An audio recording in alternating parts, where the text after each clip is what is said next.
Pagka-uwi nga namin ng bahay ay meron pa akong surprise kay Kaden.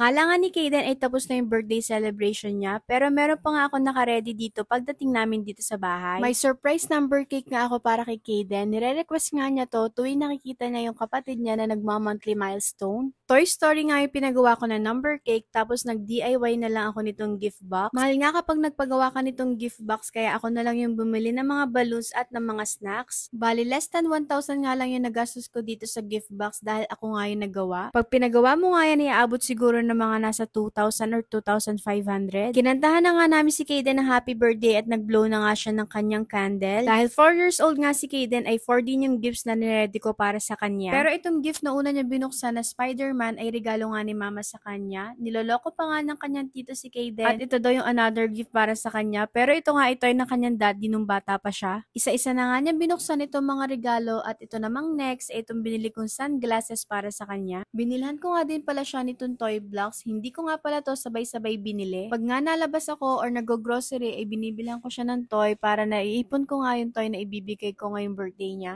Eto nga last sa isa sa character sa Sonic, isa nga din ito sa favorite niya. Habang nga nagbubukas ng regalo si Kaden ay ka-video call din namin ang kanyang daddy. So yun lang muna. See you on next! Bye!